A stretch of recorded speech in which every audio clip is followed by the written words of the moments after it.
नमस्कार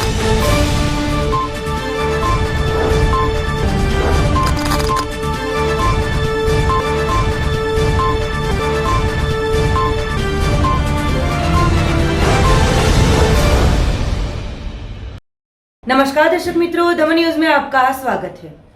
समाचारों की शुरुआत करने से पहले आइए एक नजर डालते हैं आज के मुख्य समाचारों पर। दमन कोस्ट गार्ड द्वारा वलसाड के अंदरूनी समंदर में डूबती हुई बड़ी नाव में फंसे 14 लोगों का किया गया रेस्क्यू।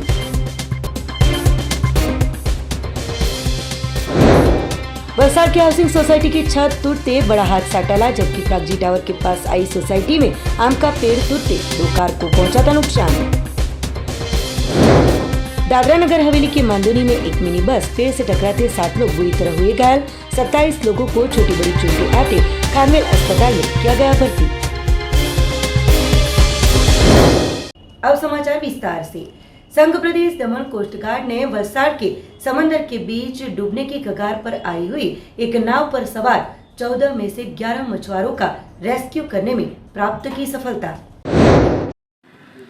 मंगलवार को नवसारी के कृष्णपुरी से शाम को 5:30 बजे मुंबई मच्छीमारी के लिए तुलसी देवी नामक नाव पर सवार होकर 11 मछुआरे, 2 नाव के मालिक और 1 नाव के ड्राइवर समेत 14 लोग सवार होकर मुंबई जा रहे थे, जहां बुधवार को जल्द सुबह वलसाड से 15 नॉटिकल माइल यानी 30 किलोमीटर समंदर के अंदर नाव के इंजन में अचानक कुछ दिक्कत आते नाव बंद हो गई थी।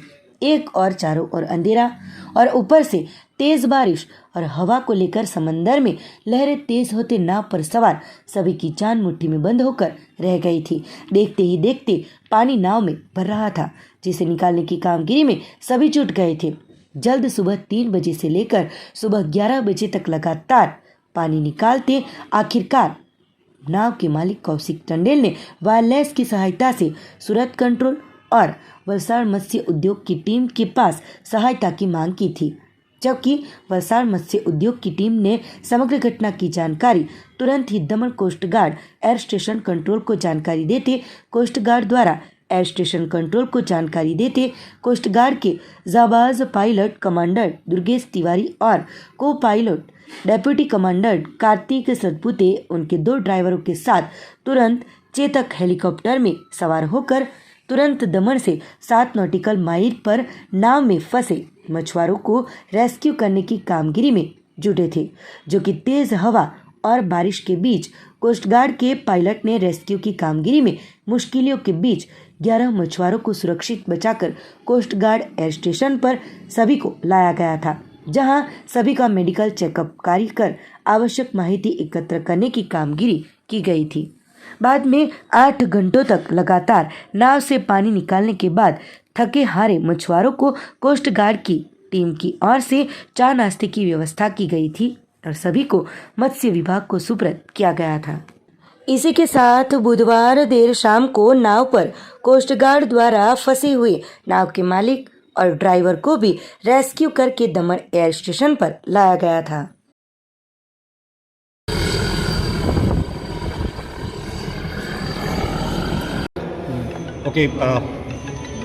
करीबन 11:30 बजे आज सुबह हमें एक इन्फॉर्मेशन मिला कि एक बोट जिसका कि कल इंजन फेलियर हो गया था और उसके बाद वो बोट एड्रिफ्ट था, उसमें फ्लडिंग हो रहा था। ये इन्फॉर्मेशन हमारे हेडक्वार्टर से हमको मिला। हमने 11:40 पे अपना हेलीकॉप्टर लॉन्च किया। बोट का नाम तुलसी देवी था, जो कि मुंबई में रजिस्टर्ड है और काफ़ी बारिश और रफ़ सी कंडीशंस में ये इस रेस्क्यू को किया गया है। बोट उसमें पानी भर रहा था, वो एड्रिफ्ट थी और उससे जो सी स्टेट था वो इतना रफ़ था कि वैसे वहाँ से बंदों को निकाल पाना सर्वाइवर्स को काफ़ी मुश्किल था। उसमें उनको हमने अभी इनको निकाला है और 11 बंदों को सेव करके लेकर के आए। टोटल ये इन्फॉर्मेशन अभी तक नहीं है। बोट से जितने भी हमने निकाल सकते थे वो हम सबको निकाल के लेकर के आए। आज तकरीबन 11:35 के आसपास हमें हमारे हेडक्वार्टर से और उसके बाद कुछ मिनटों बाद एडी फिशरीज़ वलसाड से इन्फॉर्मेशन मिली कि एक बोट है वलसाड के तट के समीप, जिसका नाम है तुलसी देवी, वो महिम में रजिस्टर्ड है और उसमें कल रात से पानी भर रहा है, जो गुजरात के एक हार्बर से निकली थी और उसमें इंजन फेलियर हो गया है। जब भी बोट में इंजन फेलियर हो जाता है तो उसके साथ उसका पावर फेलियर भी हो जाता है। इसका मतलब ये होता है कि बोट ना चल सकती है और अंदर रिसने वाला या भरने वाला पानी जो वाटर इंग्रेस होता है उसको वो पंप आउट नहीं कर सकती। इस वजह से जो उसमें कार्मिक दल होता है, मछुआरे होते हैं, उनकी जान को खतरा हो जाता है। एक समय आता है जब बोट उससे ज़्यादा पानी नहीं ले सकती और वो हो सकता है सिंक भी कर जाए। ऐसे हालात थे। उस वक्त मौसम भी काफ़ी ख़राब था, बारिश हो रही थी, तेज़ वर्षा के साथ समुद्र में तेज़ बड़ी लहरें थीं और हवा की गति बहुत तीव्र थी। हालात की नाजुकता को समझते हुए हमारे डीआईजी एयर साहब, डीआईजी कोरगांवकर के अगुवाई में और हवाई जत्थे 841 के स्क्वाड्रन सीओ के नेतृत्व में इस ऑपरेशन को शुरू किया गया। कोस्ट गार्ड चेतक 802 को लॉन्च किया गया दमन से और टोटल 4 सॉटीज फ्लाई करी गई, जिसमें कुल 11 लोगों को बचाया गया। मौसम, तेज लहरें, वर्षा एक बड़ा चैलेंज था, पर हमारे एयर क्रूमैन डाइवर ने अदम्य साहस का परिचय देते हुए और पायलट्स ने अपनी कार्यकुशलता को दिखाते हुए बहुत ही कुशलतापूर्वक, बहुत ही कम समय में मिलिट्री प्रोसीजन के साथ इसी वेदर कंडीशन में फ्लाई करते हुए 11 लोगों को सकुशल बोट से बाहर निकाल लिया। 11 लोग अभी आ चुके हैं, उनका मेडिकल हो चुका है, उनको रिफ्रेशमेंट दिए जा चुके हैं और कुछ देर बाद हम उनको यहाँ से फिशरीज डिपार्टमेंट के सुपुर्द करेंगे। वलसाड़ के तिथल मार्ग स्थित पुराने हाउसिंग बोर्ड सोसाइटी के एक बिल्डिंग के ब्लॉक की छत हुई थी धराशायी, लोगों में फैला था भय का माहौल। वलसाड़ के तिथल मार्ग पर आए हुए पुराने हाउसिंग बोर्ड सोसाइटी की छत गिर जाने के कई किस्से वक्त वक्त पर घटित होते रहते हैं। तो एक बार फिर हाउसिंग बोर्ड की सोसाइटी के एक बिल्डिंग के ब्लॉक की छत धराशायी हुई थी। ब्लॉक नंबर 23 के रूम नंबर 395 की छत गिर गई थी, जो कि 2 साल से ये रूम बंद हो। सदनसीब से इस दुर्घटना में कोई जानहानि नहीं हुई थी, जो कि इस बार बारिश के मौसम में दूसरी बार छत टूट जाने की घटना सामने आई है। 12 फ्लैट वाले बिल्डिंग के 7 मकानों में लोग रहते हैं, तो इस घटना के चलते लोगों में भय का माहौल फैला हुआ दिखाई दिया था। वलसाड़ प्रागजी टावर के पास आई बुद्ध सोसाइटी में सालों पुराना आम का पेड़ हुआ था धराशायी। वलसाड़ के प्रागजी टावर के पास आई बुद्ध सोसाइटी में सालों पुराना एक विशालकाय आम का पेड़ आया हुआ था, जो पेड़ तेज हवा और बारिश के चलते गिर जाते दुर्घटना घटित हुई थी। दुर्घटना में 2 जितनी कारों को काफ़ी नुकसान पहुंचा था, साथ ही वीज पोल को भी नुकसान पहुंचा था। समग्र घटना में पेड़ बिजली के तारों पर गिरने की वजह से समग्र क्षेत्र में बिजली का प्रवाह बंद हो गया था, पर इस घटना में कोई जानहानि नहीं हुई थी। घटना की जानकारी पाते ही नगरपालिका के फायर विभाग और बीज कंपनी तुरंत ही घटनास्थल पर पहुंची थी और कार्यवाही शुरू की थी।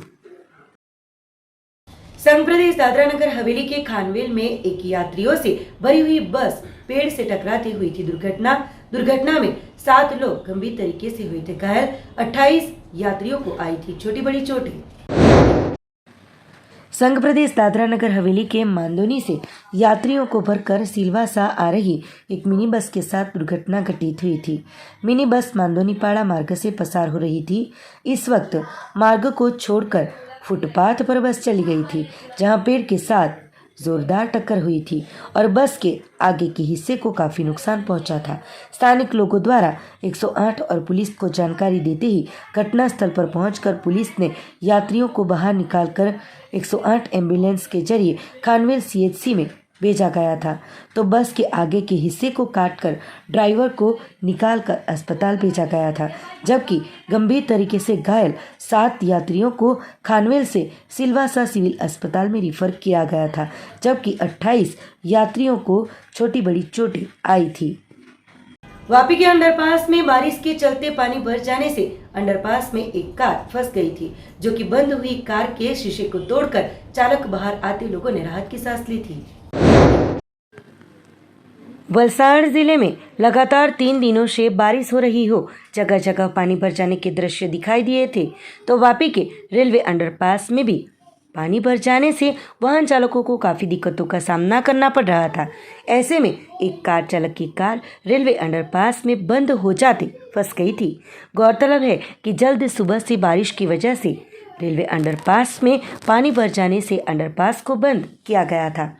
ऐसे में कार चालक फंस जाने के दृश्य देख लोग चकित हो गए थे, जो कि बंद हुई कार का शीशा तोड़कर तुरंत ही सुरक्षित तरीके से कार चालक बाहर आ जाते ही लोगों ने राहत की सांस ली थी।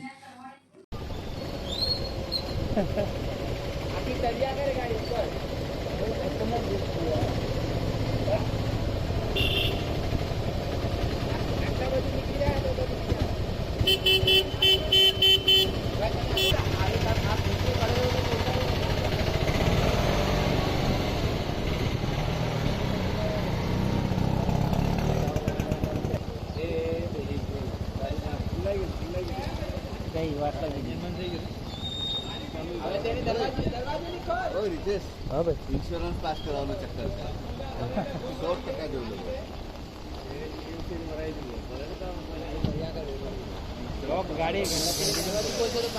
लगातार तीसरे दिन भी वलसाड़ जिले में बरसाती माहौल बना हो, जिले के 27 मार्गों को प्रशासन द्वारा किया गया बंद। वलसाड़ जिले में लगातार बारिश हो रही हो, तीसरे दिन भी बरसाती माहौल देखने को मिला था। तो जिले में तेज हवाओं के साथ बरसाती माहौल देखने को मिल रहा है। ऊपरी इलाकों में मूसलाधार बारिश के चलते जिले की 27 मार्गों को बंद करने का आदेश दिया गया है। कपराड़ा, धर्मपुर और वलसाड़ तहसील के रास्तों को बंद किया गया था। ओवरटॉपिंग की वजह से रास्तों को बंद किया गया था और प्रशासन द्वारा इन 27 मार्गों को बंद किया गया है। वलसाड़ शहर में भी बारिश की वजह से अंडरपास में पानी भर जाने से वाहन चालकों को काफ़ी दिक्कतों का सामना करना पड़ा था।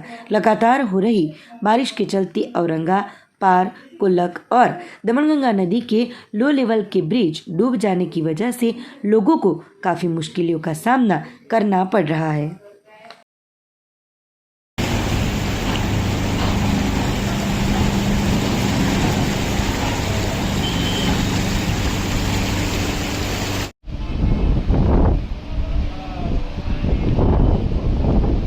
उमरगांव तहसील के संजान उमरगांव मार्ग पर पड़े हुए खड्डों की मरम्मत के लिए मार्ग और मकान विभाग द्वारा युद्ध के बल कामगिरी शुरू करते वाहन चालकों ने ली थी राहत की सांस।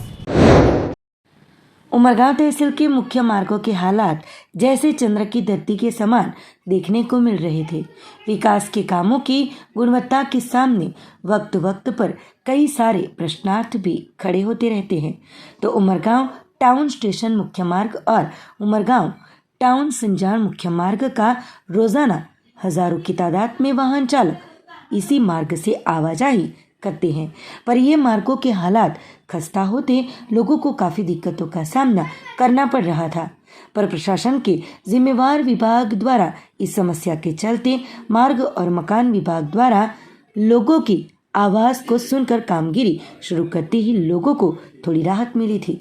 मार्गों के हालात के चलते अधिकारियों ने तुरंत ही कामगिरी शुरू कर इस मार्ग के मरम्मत कार्य को शुरू किया गया था। वापी की सेंट्रल जीएसटी विभाग की ऑफिस में सूरत एसीबी ने 2 अधिकारियों को 20,000 की रिश्वत लेते पकड़ा, जो कि एक आरोपी फरार हो आरोपी को पकड़ने के लिए जांच तेज की। वापी के सेंट्रल जीएसटी विभाग की ऑफिस में सूरत एसीबी ने 2 अधिकारियों को 20,000 की रिश्वत लेते पकड़ा। आरोपियों में एक इंस्पेक्टर और एक सुपरिटेंडेंट शामिल है।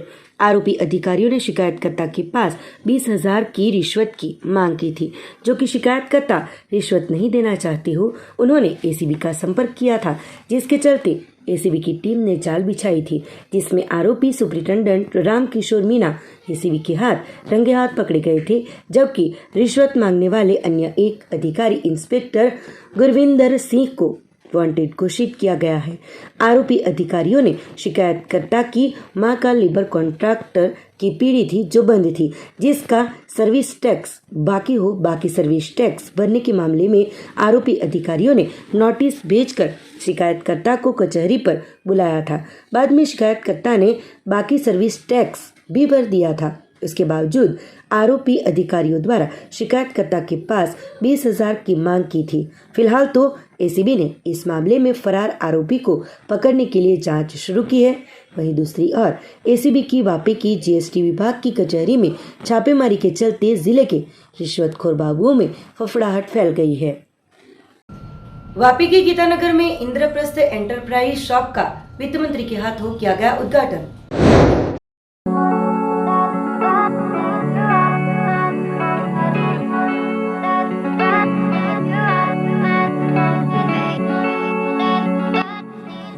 वापी के गीतानगर स्टेशन मार्ग पर आए हुए शॉप नंबर 3/4 हवेली आर्केड शॉप का उद्घाटन मुख्य मेहमान के तौर पर उपस्थित रहे वित्त, ऊर्जा और पेट्रोकेमिकल्स मंत्री कनुभाई देसाई के हाथों रिबन काट कर किया गया था।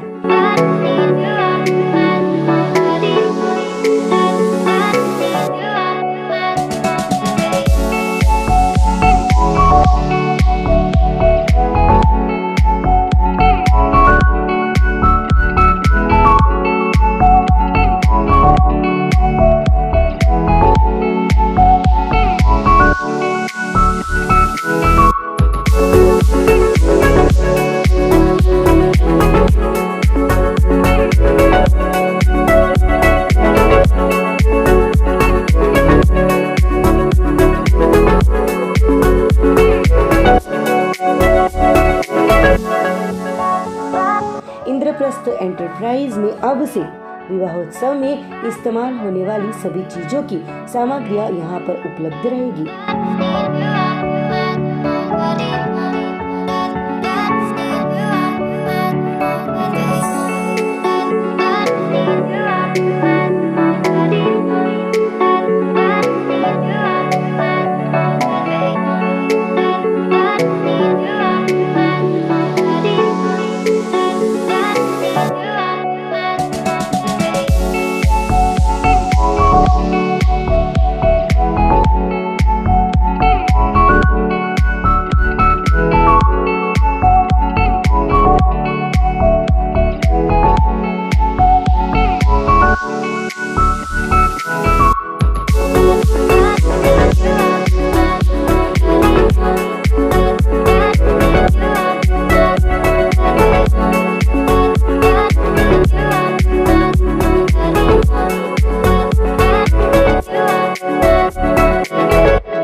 आइए और एक बार इस शॉप की मुलाकात अवश्य लें।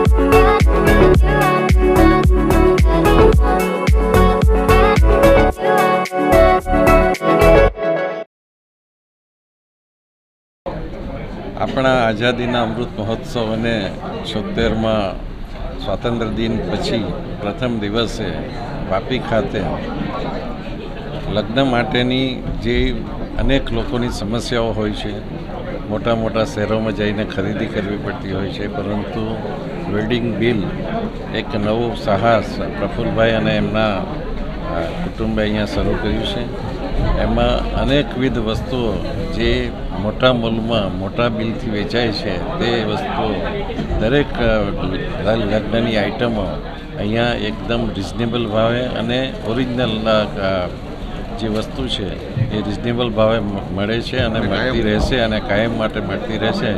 પ્રફુલ્લભાઈ અને એમના સંપૂર્ણ ફેમિલીને શુભેચ્છા આપું છું અને ઉત્તરોત્તર પ્રગતિ કરે એવી શુભેચ્છા સાથે આજે આપણે દુકાન જે ઇન્દ્રપ્રસ્થ અને વેડિંગ બેલના નામથી જે ચાલુ કર્યું, ઇન્દ્રપ્રસ્થ આપણું હોલસેલનું દુકાન તરીકે આપણે એ કરશું અને હોલસેલમાં આપણે એવું કરશું કે જે બી વસ્તુ છે તે સુરત કે મુંબઈ કે અમદાવાદ જે લોકો લેવા જાય છે એ લોકોને આપણે હોલસેલથી આપીશું અને કાયમ માટે આપણે હોલસેલથી અને વ્યાજબી ભાવે એ પણ આપીશું કે સુરત તો અમારે જવાની જરૂર નહીં પડે. અને જે વેડિંગ બેલ નામનું જે આપણે બ્રાન્ડ ચાલુ કર્યો છે તેમાં લગ્ન સરાની તમામ કપડાં, કન્યાના કપડાં કે એના આખી ફેમિલીના કપડાં એ બધા આપણે ત્યાંથી વ્યાજબી ભાવે સુરત, વલસાડ કે ચીખલી કે મુંબઈ જતા હતા એના કરતાં સસ્તા ભાવે અને સારી વસ્તુ આપણા ત્યાં મળશે એની અમે ખાતરી આપીએ છીએ. અને એટલા માટે કે ખાતરી એટલા માટે આપીએ છીએ કે તમને કોઈ ડાઉટ લાગે તો કોઈ જગ્યાએ લેવા જાય તો તે પહેલાં તમે અમારે ત્યાં એકવાર ચકાસણી કરી જાય, ફોટો પાડી જાય અને ફોટોની કોપી કરીને કોઈ દુકાનો ફોટો કરવા લેતી નથી, પણ અમે દાવો કરીએ છીએ કે અમારા દુકાનનો ફોટો તમે લઈ શકો અને કોઈ જગ્યાએ ચેક કરી આવો ને એનાથી સસ્તું મળતું હોય તો તમે ત્યાંથી જરૂર લઈ શકો. પણ અમે દાવો કરીએ છીએ કે અમારાથી સસ્તું કોઈ આપી શકશે નહીં. અને આગલું પ્રોવિઝન અમારું એવું છે કે સમાજના વ્યક્તિઓને અમે એક આહ્વાન કરીએ, હું અહીંથી આહ્વાન કરું છું કે જે લોકો ઘરે બેસીને કામ કરી શકે, ઓનલાઈન કામ કરી શકે એ બધાને અમે અહીંથી વ્યાજબી ભાવે અને હોલસેલ ભાવે અમે અહીંથી સપ્લાય આપશું. અને પહેલાં મારું ટાર્ગેટ છે કે પહેલાં 20 વ્યક્તિઓ, પછી એ લેડીઝ હોય કે જેન્ટ્સ હોય એને અમે 20 વ્યક્તિ અને તે પણ એનું આઈડેન્ટિફિકેશન આપે, એના ગામના મોભી વ્યક્તિનું પ્રૂફ આપી અને અમે એને સર્ટન એમાઉન્ટ એનો અમે 20 વ્યક્તિનો અમે ધંધો આપવાનો, રોજીરોટી આપવાનો બી અહીંથી હું એક આહ્વાન કરું છું. दमन कोली पटेल समाज के सोमनाथ भवन हॉल में डॉक्टर नानूभाई पटेल द्वारा 15 अगस्त के पावन अवसर पर किया गया था ध्वजारोहण.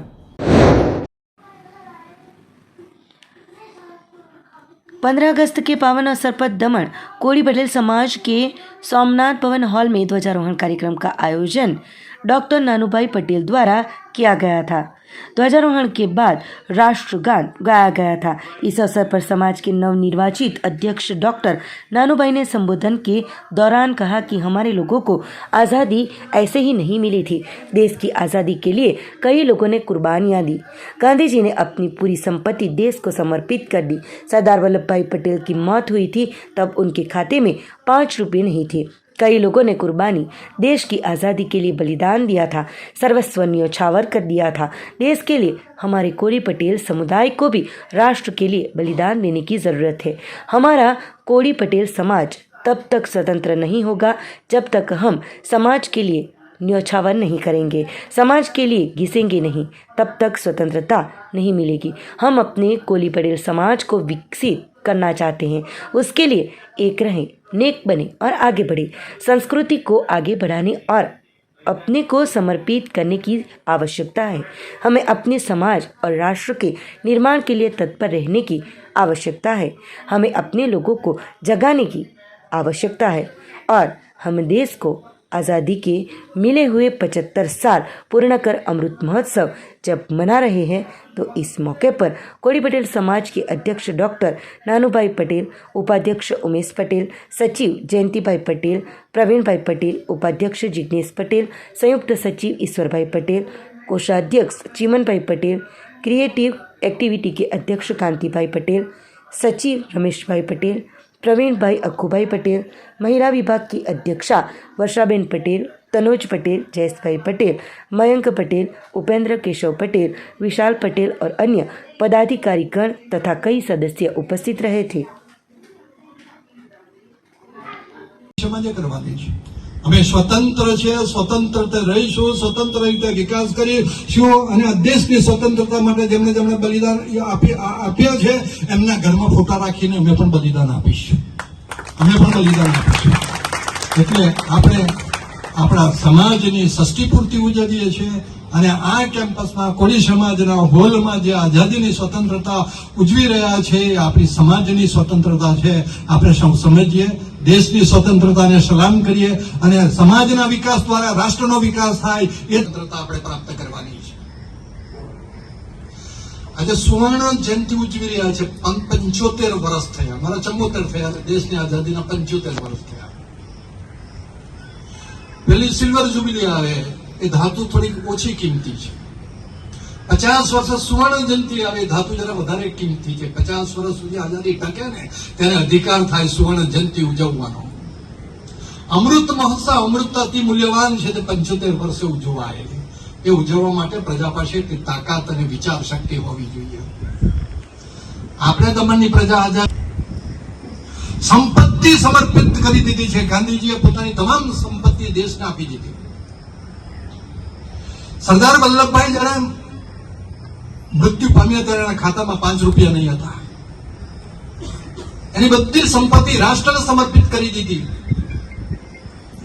હવે તો અનેક માણસોએ પોતાની સંપત્તિ અને પોતાનું જીવન જ્યારે રાષ્ટ્રને સમર્પિત કર્યું ત્યારે આઝાદી મળી છે. દેશની સ્વતંત્રતા પણ બલિદાન વગર પ્રાપ્ત થતી નથી અને કોળી સમાજની સ્વતંત્રતા પણ કોળી સમાજના માણસો જ્યાં સુધી બલિદાન નહીં કરશે, ત્યાગ નહીં કરશે, જીવનનો ઉપયોગ નહીં કરશે, ઘસાશે નહીં, ત્યાં સુધી આ સમાજ મુક્ત થવાનો નથી. રાજકીય સ્વતંત્રતા એ જુદી વાત છે. मानसिक स्वतंत्रता, वैचारिक स्वतंत्रता, आत्मनिष्ठ। वापी के नामांकित डॉक्टर अंजनाबेन जोशी की अनोखी पहल उनके 73वें जन्मदिवस के अवसर पर गरीब मरीजों के लिए निःशुल्क उपचार और दवाइयों की सेवा उपलब्ध की है।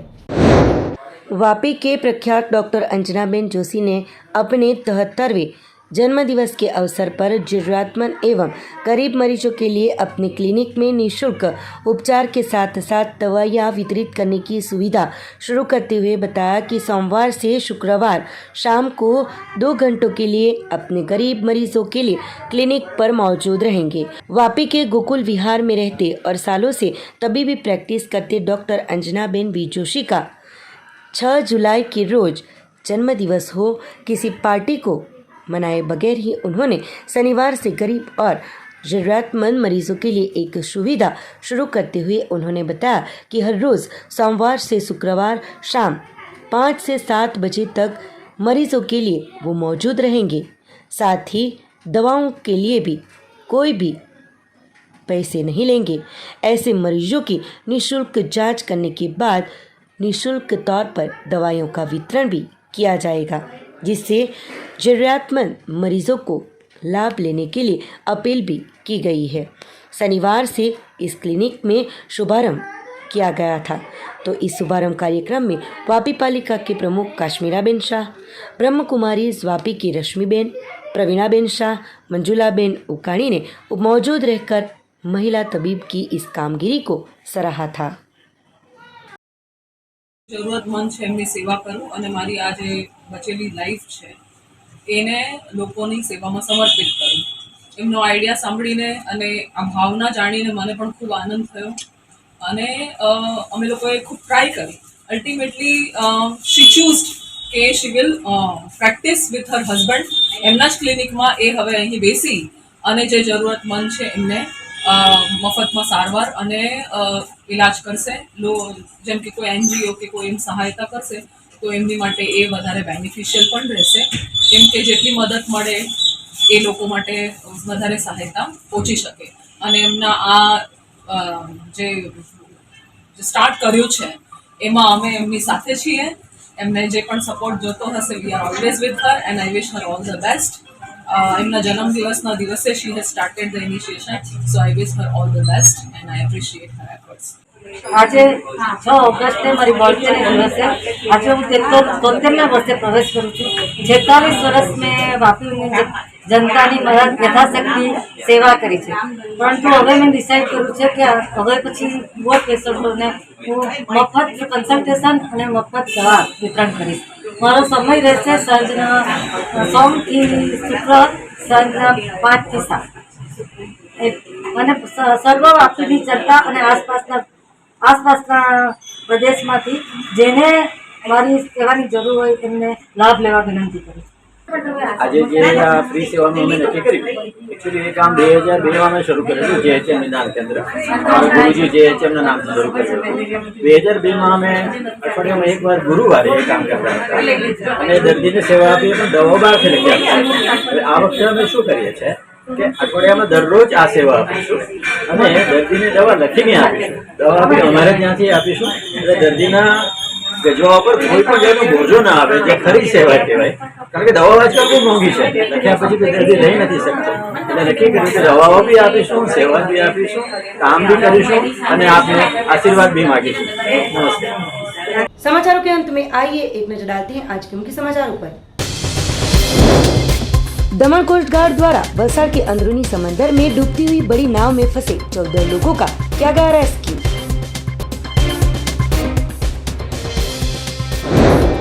वलसाड की हाउसिंग सोसाइटी की छत टूटते बड़ा हादसा टला, जबकि कागजी टावर के पास आई सोसाइटी में आम का पेड़ टूटते 2 कार को पहुंचा था नुकसान। दादरा नगर हवेली के मांदोनी में एक मिनी बस पेड़ से टकराते 7 लोग बुरी तरह हुए घायल, 27 लोगों को छोटी बड़ी चोटें आते खानवेल अस्पताल में किया गया भर्ती। तो ये थे अब तक के दमन न्यूज के समाचार। नए समाचार, नई घटनाओं के साथ देखते रहिए दमन न्यूज।